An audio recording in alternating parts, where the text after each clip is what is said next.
Hey, welcome to Socialism for All. This file is being recorded for the May 2023 edition of Socialism for All, and it's an audiobook of From the Conversation with the Delegation of the CCP of China in Moscow by Stalin from 1949. If you like this video, please click like and subscribe and consider supporting on Patreon at patreon.com/socialismforall. There's a link to Patreon in the video description. This file is hosted at revolutionarydemocracy.org, and we begin with an introduction by Vijay Singh.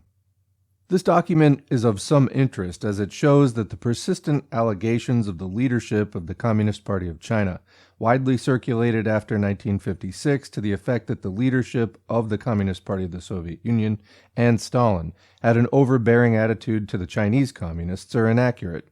Such criticisms were a little different in spirit from those made by Trotskyism in the 1930s and Titoism in the 1940s and 1950s.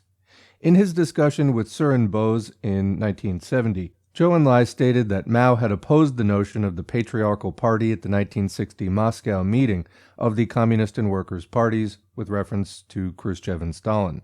The documentation presented here suggests otherwise, inasmuch as it was the Central Committee of the Communist Party of China which decided in July 1949 to submit to the decisions of the CPSUB. Stalin sharply remonstrated against this decision, arguing that this was in principle impermissible between two ruling communist parties. The Russian editor of Volume 18 of the Works of Stalin, in his annotation, cites further the fraternal criticisms by the Soviet leader of the notion propagated by the CPC and Mao himself from the 1930s onwards of the notion of the sinification of Marxism in China. So, beginning, the Chinese delegation declares that the Communist Party of China will submit to the decisions of the Communist Party of the Soviet Union.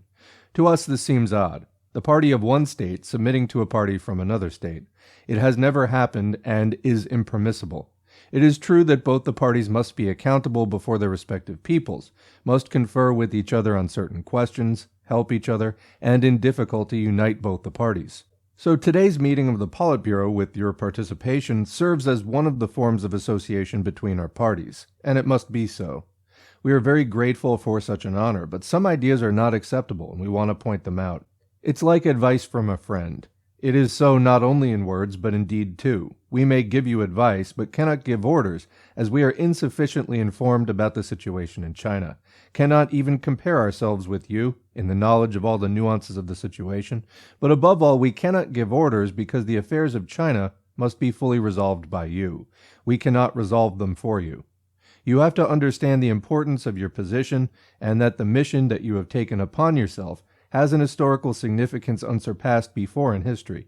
And this is not meant to be just a compliment. This just goes to show how great is your responsibility and the historical significance of your mission. Exchange of views between our two parties is essential, but our view should never be interpreted as an order. The communist parties of other countries may reject our suggestions. We too may not accept the suggestions of the communist parties of other countries. Next section. Note. Stalin expresses astonishment by the posture of complete submission of the Chinese communists to the Soviet decisions, but this posture is the effect of the directive from Mao Zedong and is contained in the report dated 4 July 1949 that was handed over to the delegation of the CPC by the CPC on the question of the relationship between the AUCPB and the CPC. It is stated in the document, Comrade Mao Zedong and the CPC are of the view, quote, AUCPB is the main headquarter of the international communist movement and the CPC a headquarter in just one direction. The interests of a part must be subservient to international interests, and therefore the CPC will unequivocally accept the decisions of the AUCPB, even though the Comintern no longer exists and the CPC is not part of the Inform Bureau of the European Communist Parties. Editor's note, Stalin, having read the report, in this place writes, "No!" exclamation point.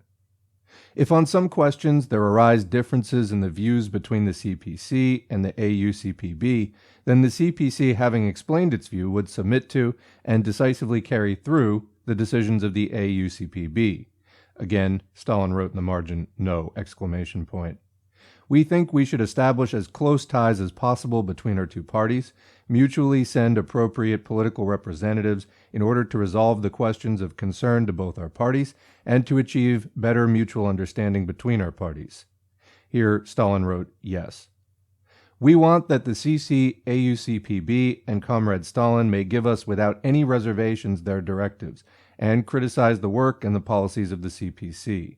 In the conversation, the meeting of the Politburo of the CC-AUCPB is mentioned, in which the delegation of the CC-CPC, headed by Liu Xiaoqi, took part and presented the report on the military, political, and economic situation in China. From the beginning of 1947 to the end of 1949, Mao Zedong's visit to the USSR was several times planned and then postponed. Regular communication was maintained for a prolonged period between him and Stalin, which was carried through radio communication and highly secret. Neither the Ministry of External Affairs nor the Soviet Embassy in China knew about it. Stalin proved himself as an experienced conspirator and finally met Mao Zedong not as a partisan and rebel leader, but as the leader of the victorious Chinese Revolution, the chairman of the newly born People's Republic of China. The conversations during the visit of Mao Zedong to the USSR during the 16th of December and the 17th of February 1950 are contained in the book by Ladovsky, The USSR and Stalin in China's Destiny. Fragments of the theoretical reasoning of Stalin in conversations with Mao Zedong are also of interest as set forth, according to materials of V.M. Zhukhrai, in the book by V.V. Vakhany, The Personal Secret Service of J.V. Stalin, Moscow, 2009. Quote, "You speak of Sinified socialism. There is nothing of the sort in nature. There is no Russian, English, French, German, Italian socialism, as much as there is no Chinese socialism. There is only one Marxist-Leninist socialism. It is another thing that, in the building of socialism, it is necessary to take into consideration the specific features of a particular country. Socialism is a science, necessarily having, like all science, certain general laws, and one simply needs to ignore them, and the building of socialism will be destined to failure. What are these general laws of building of socialism? 1. Above all, it is the dictatorship of the proletariat, the workers' and peasant state, a particular form of the union of these classes under the obligatory leadership of the most revolutionary class in history, the class of workers. Only this class is capable of building socialism and suppressing the resistance of the exploiters and petty bourgeoisie. 2. Socialized property of the main instruments and means of production, expropriation of all the large factories and their management by the state. 3. Nationalization of all capitalist banks, the merging of all of them into a single state bank, and strict regulation of its functioning by the state.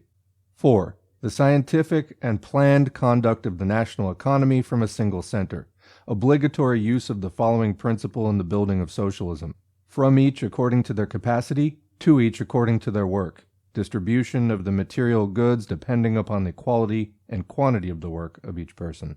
5. Obligatory domination of Marxist-Leninist ideology. 6. Creation of armed forces that would allow the defense of the accomplishments of the revolution, and always remember that any revolution is worth anything only if it is capable of defending itself. 7. Ruthless armed suppression of counter-revolutionaries and foreign agents. These, in short, are the main laws of socialism as a science, requiring that we relate to them as such. If you understand this, everything with the building of socialism in China will be fine. If you won't, you will do great harm to the international communist movement. As far as I know, in the CPC there is a thin layer of the proletariat, and the nationalist sentiments are very strong. And if you will not conduct genuinely Marxist-Leninist class policies, and not conduct struggle against bourgeois nationalism, the nationalists will strangle you. Then, not only will socialist construction be terminated, but China may become a dangerous toy in the hands of the American imperialists. In the building of socialism in China, I strongly recommend you to fully utilize Lenin's splendid work, the immediate tasks of Soviet power. This would assure success. And there's a note, this was translated from the Russian by Tahir Asghar, and there are a number of other citations in the text. If you want to look it up, we will put a link in the description as always.